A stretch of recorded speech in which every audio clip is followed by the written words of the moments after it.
Hello and welcome back to Peaky Boardgamer. My name is Rakos, and today we'll be worshipping the ancient Egyptian gods in the game Tekhenu, Obelisk of the Sun, designed by Daniele Tassini and David Turchi. The game is for up to 4 players and takes about 2 hours to finish. There is also a solo mode in case you want to try it on your own. Let's move to the table and see how Tekhenu is played. In the game, players take the role of nobles in ancient Egypt, building the temple of Amun-Ra. On their turn, players take a die from the obelisk area, which they use to execute the action of a specific god or gain valuable resources. Horus enables players to build statues. Ra helps players raise pillars. Hathor allows players to construct buildings. Bastet increases the happiness of your people. With the action of Thoth, you can acquire various cards from the market, and with Osiris you can construct workshops and quarries. As the game progresses, the obelisk rotates, making some dice become inaccessible. Players will have to keep balance of pure and tainted dice they use to avoid penalties. After 2 scoring phases, the game ends, and the player with the most victory points is declared the winner in Tekhenu. Start by placing the main board in the middle of the table. Then take the obelisk wheel and place it in this area, and then place the obelisk on top of the disc.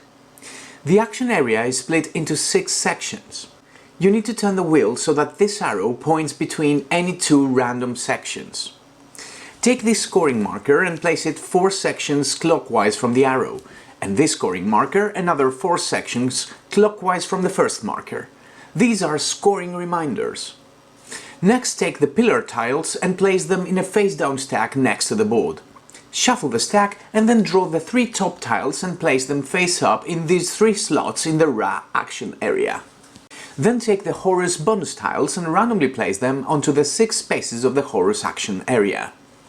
Create a supply of resources, scribes and faith tokens next to the board. Then take gold tokens from the supply to place 1 in indicated spaces on the board. In the temple complex in these 2 spaces, and in the Osiris action areas in these 3 spaces. Next, take all dice of the game, and if it's a 4-player game, place them all in this bag. In a 3-player game, return 2 grey dice in the box, and if it's a 2-player game, return a yellow, a brown, a white and a black die instead. After you shuffle the bag with the appropriate dice, for each section around the obelisk, reveal and roll 3 random dice and place them in the appropriate space of the section based on the color of the die and the color of the section. There are 5 color dice, and the disc is split into 3 colors: the sunny sectors, the shaded sectors and the dark sectors. We rolled dice for this sector, which is sunny. Based on this diagram on the disc, the white die is placed in the pure dice area, the black is placed in the forbidden area, and the yellow die in the tainted area. Using the diagram, roll the 3 dice for each section and place the dice into the appropriate spaces. There is a logic behind this placement, but better stick to the diagram to avoid mistakes. All players then choose a color and take a personal board and the components of their chosen color.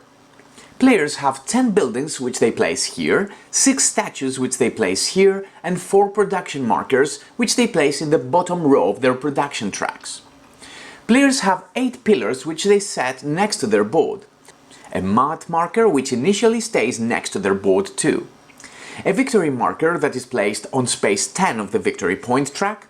And finally, players have 2 meeples. The big one is the population marker, which is placed on space 5 of the populace track on the board, and the small one is their happiness marker, which is placed on space 2 of the same track. Each player also takes 1 scribe and 1 gold token from the supply. Separate the cards of the game based on their type. We have technology, blessing, decree, destiny and starting cards. If this is a solo or a 2-player game, remove technology card T16 and decree card D20 from the game. Shuffle every stack. In the card market area on the board, we will need blessing, technology and decree cards. The market is split to 4 colored areas: yellow, red, green and blue. Fill the card slots with face-up cards from their corresponding decks. Do this only for the yellow and the red areas. Each player is then dealt 2 decree cards. They will choose one to keep and return the other to the bottom of the decree deck. Now take starting cards and reveal 5, 7 or 9 cards for 2, 3 or 4 players respectively. In my example we have 3 players, so I will set 7 cards. Beneath these cards also set the 4 destiny cards. Choose a player at random, and starting from that player and continuing clockwise, each player takes 1 starting card. Then players take a second card using the opposite player order. Next, players add the values of their selected cards. The player with the highest total takes their Maat token and places it on the first space of the turn order track. The next player becomes second, and so on and so forth. If there is a tie in the total, then the tied player that has the highest single card takes precedence. Now, using this new player order, each player selects one of the destiny cards. Players take all starting bonuses from their selected starting and destiny cards. Destiny cards have an Ankh value. This is not a starting bonus, but has a meaning later in the game. Players return all starting cards to the box and keep their destiny card next to their play area. The game is now ready to start. If you're still watching this video and like this kind of content, please subscribe to this channel if you haven't done already and hit that bell button so you get notified of all our future videos. I would be deeply grateful if you did, as this is the only way for this channel to grow. The game is played over 16 rounds. On every round, each player takes 1 turn. On your turn, you must take one of the dice in the Obelisk area and either execute the action of the god corresponding to the section where the die was taken, or use the die to produce resources. For example, if on my turn I take this die, I can either produce resources or perform the Horus action as indicated from this symbol. Important: you cannot take forbidden dice, only pure or tainted dice. And after taking them, you must place them on your board to the correct space of your scales without changing its value. So, if I took a tainted die, I will place it here and then proceed with my action. After all players take their turn, you proceed with the next round. At the end of every 2 rounds, the obelisk rotates. After every 2 rotations, there is a Maat phase, and after every 2 Maat phases, there is also 1 scoring. After the second scoring, the game ends. You can see in my graphics exactly what happens at the end of every round. I will explain what happens during those events later. For now, let's analyze further what you can do with your die during your turn. The value of the die you select has an impact on your action or your production. If you have scribe tokens, remember you start the game with 1, you can use 1 or more of them to alter the die's value by ±1 or ±2. So by using a scribe on a 2 die, I can make it a 3 or a 4 or a 1. Important, you cannot go over 6 or lower than 1, so if I want the 6, I would have to use a second scribe token. Another use of scribe tokens is that by spending 2 tokens, you can choose any die on the board, even forbidden dice, and then you can execute the action of any god, not just the god action of the section where you took the die from. The die will then be placed between your scales, not affecting the balance, even if it was a tainted or a pure die. Now that we know how we can take and use a die, let's see the various actions. With the Horus action, you build one of your statues. You can either build a statue in honor of a god, placing it into one of these spaces, or build a statue for the people. You build your statues in order from left to right. The cost is indicated next to the statue on your board, so it would be 4 granite for your first statue. Now, if you build your statue to honor a god, the value of the die indicates which god you can honor based on this area. So if I use the 4 die, I could honor Hathor.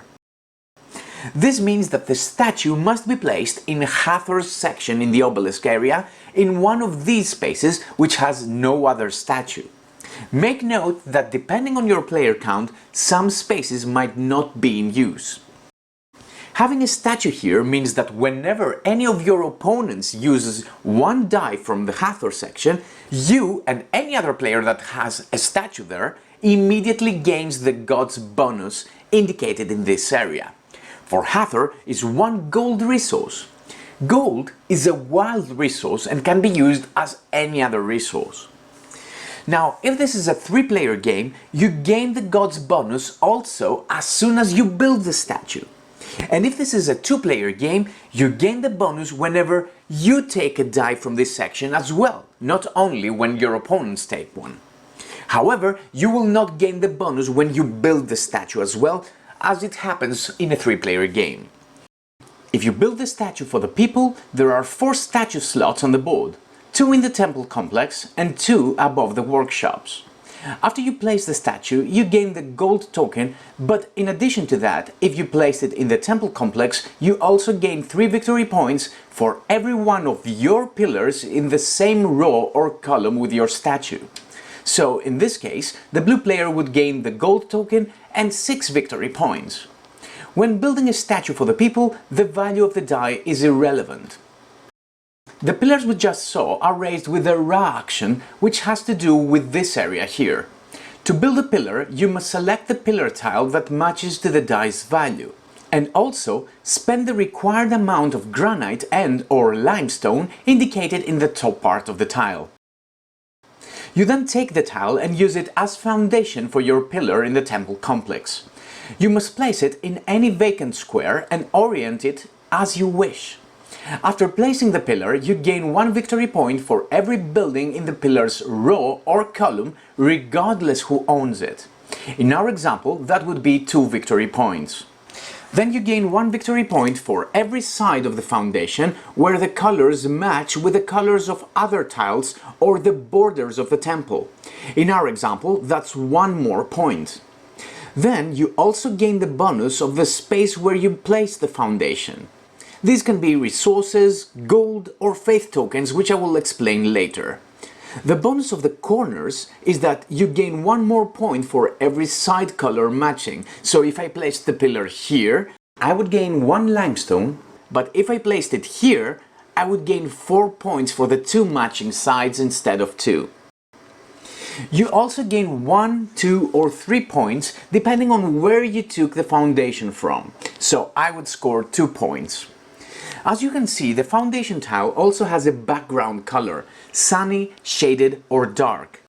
If the tile color matches the color of Ra's segment, then you also trigger the tile effect.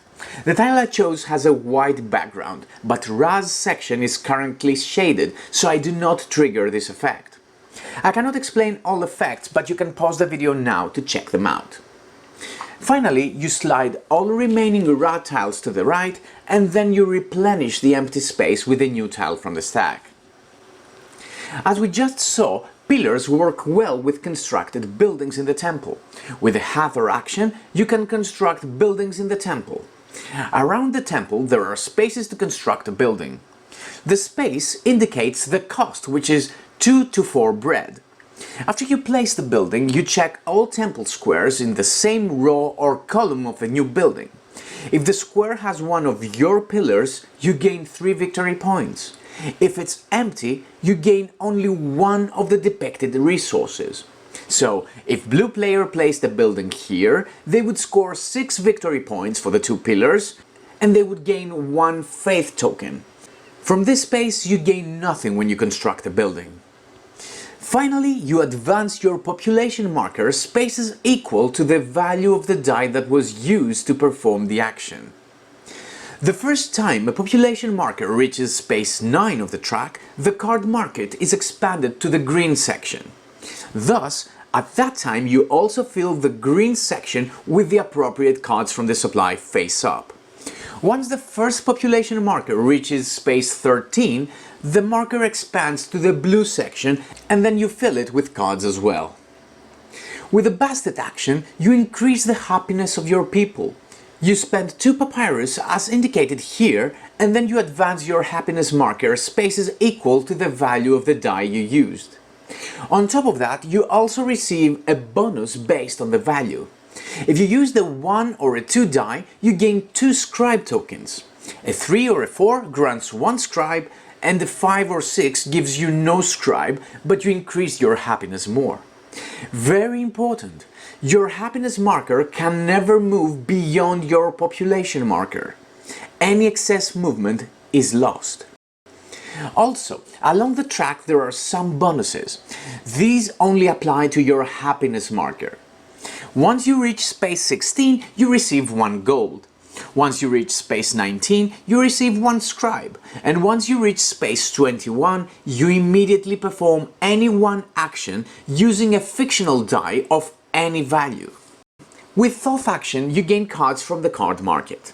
The value of the die determines the number of cards you can acquire as well as the cost. A value of 1 or 2 allows you to gain only 1 card for free. A die with a value of 3 or 4 allows you to pay 2 papyrus and gain 2 cards.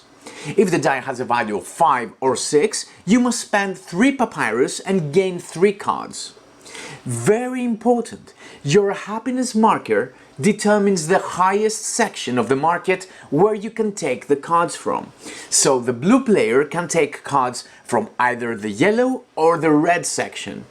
Also important, you must pay the full amount and gain the full amount of the allowed cards, and all cards must come from the same section. As indicated here, before selecting the cards, you also have the option to spend 1 papyrus to discard all cards of one section in the market and refill them. You can do this once for each section provided you have enough papyrus. You can hold any number of cards in your hand. Blessing cards offer a one-time effect and then they're discarded. When the player can use the card is written on the card itself. For example, I can use this card when I perform a Bastet or a Hathor action to avoid paying the costs associated to the action. Until then, I keep this card face up next to my board ready to be used. You can pause the video now to check other blessing card abilities. Technology cards offer ongoing effects for the remaining game. These are placed face up next to your board and are never discarded. For example, with this technology, you score 2 victory points whenever you perform an action with a value 1 die. Pause the video now for other technology effects. Finally, we have decree cards. Decree cards offer additional ways to score points at the end of the game. These cards are kept face down until then. Again, pause the video now to see these decree effects. At the end of your turn, you must refill all empty card spaces with new cards from the appropriate decks. If a deck is depleted, reshuffle these cards to form a new deck. The last god is Osiris. With this action, you construct a building, but this time as a workshop. There is no cost in resources, but you must sacrifice 1 happiness. Then you place the building on a vacant spot depending on the value of the die. So with a 4 value die, I can place the building in one of these spaces in this row. After you place the building, you gain the benefit of the space as well as the immediate bonuses in the top left corner of the space. In our example, I'll be increasing the granite and limestone production level by 1 and also immediately collect 1 limestone and 1 gold. With this space, you would increase bread production level by 2 and also an additional resource by 1 level. And this could be even the same resource if you wanted. Also, the first player placing a workshop in the second row will get the gold resource from here. Instead of performing the god action relating to the section you take the die from, you can use the die to produce resources. The color of the die indicates the type of resource you get. Brown for bread, yellow for papyrus, white for limestone and black for granite. You then take a number of tiles of the corresponding resource equal to the value of the die. However, from these resources you will keep only those that are up to your production level. I just got 6 bread from the supply for my brown 6 die, but I can keep only 4. Any excess resources must be placed onto the right side of my scales and will count negative during the next Maat phase. Of course, these tokens serve as indication for this. I cannot spend these resources. We have now explained all you can do during your turn. Let's now see events like rotation, the Maat phase and scoring. At the end of every 2 rounds, the Obelisk rotates. That would be the end of round 2, 4, 6, etc. You rotate it always clockwise so that the arrow points to the next space. Right after rotating, you immediately revise the position of all dice on the board according to the new status. So this section now has darkness, so this die moves here and this die moves here. You do this for all sections. At this point, if players have 4 dice on their board, so after every 2 rotations, the rotation event is interrupted for a Maat phase. I will explain the Maat phase in just a bit. After the end of the Maat phase, if there was one, you continue the rotation process. For each of the 2 shaded sections, you draw dice from the bag equal to the number of players, so 3 in our case. Roll them and place them accordingly. You then continue with the next round. Every 2 rotations, so in rounds 4, 8, 12 and 16, you perform a Maat phase right after the first step of rotation. At these points, players will have 4 dice on their board. During the Maat phase, players determine the balance of their scales. The sum of dice values on the left count as positive, while the sum of dice values on the right plus resources of overproduction count as negative. You try to be as near to 0 as possible. To help you with that, you can use faith tokens either to the left or to the right of your scales. In this example, my total is -5, but I can use 2 faith tokens to the left side to bring this up to -3. This final total is then indicated with your Maat marker from the turn order track. My -3 means that I will place my Maat marker in this space.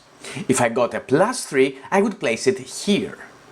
Now, only if you have a negative total, you lose points as indicated by this diagram.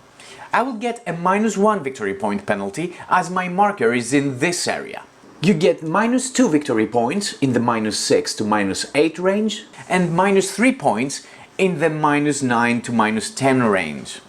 Next, the player turn order is redetermined. The player with the best balance becomes first. If there is a tie, like the red and the blue players, these ties break in favor to the player that has the highest Ankh value on their destiny card. Every 2 Maat phases, so in rounds 8 and 16, the Maat phase is interrupted at this point for a scoring step. I will explain the scoring step in just a bit. After the scoring step, if there was one, the Maat phase continues with players returning all dice on their board to the dice bag, as well as used faith tokens and resources placed on scales. Then, all players return their destiny card in the middle of the table, and using the new turn order, each player takes 1 destiny card, gaining its immediate bonus. Then you proceed with step 3 of rotation we explained earlier. Every 2 Maat phases, so in rounds 8 and 16, the Maat phase is interrupted for a scoring step. In scoring, first you check the 4 resource districts in the Osiris area. The player that has the most pieces, buildings and statues in each area scores 3 victory points. In case of a tie, the bonus is given to the player that has the highest piece, building or statue. For example, in the Papyrus district, 3 victory points will go to the blue player. Make note that statues count for 2 districts. Next, players gain points from the temple complex. Each building and statue around the complex earns 1 victory point to its owner. Then, every pillar within the temple scores 1 victory point for each building and statue owned by the pillar's owner in the column and the row of the pillar. Next, each player scores 3 victory points for each triangle symbol reached by their happiness marker. Blue happiness marker has reached this space, so they get 3 times 3, 9 points. Next, each player scores 1, 3, 6, 10, 15 or 21 points based on how many statues they have built so far in the game. So I would score 10 points in this example. Next, each player scores 2 points for each of their production markers that has reached the topmost space. The blue player scores 4 points. Then, each player scores the sum of visible victory points on their building row. The blue player scores 2 victory points. Finally, each player must spend bread equal to the sum of visible bread symbols again on their building row. So, blue player must spend 6 bread. For each bread players cannot or do not wish to spend, they lose 3 victory points. If that was the first scoring, remove the scoring marker from the board and continue with the next step of the interrupted Maat phase. If that was the second scoring, then you immediately perform final scoring. Players reveal all their decrees but can score only up to 3. Decrees also have a type indicated by this pictogram on the top. You can only score 1 decree for each type. For example, with this decree, I will score 3 points for each pillar I placed in the temple complex. Finally, the player whose Maat marker is in the first space of the turn order track gains 3 victory points. If this is a 3 or a 4 player game, also the second player scores 2 victory points. At this point, the game ends and the player with the most points wins. If there is a tie, it breaks in favor of the tied player that has the most scribe tokens. And if the tie still exists, the player turn order will determine the final winner among tied players. And that's how you can play Tekhenu, an amazing game by Board and Dice Games. If you like our videos and want to see more, please subscribe to our channel, and until next time, have fun and play more board games.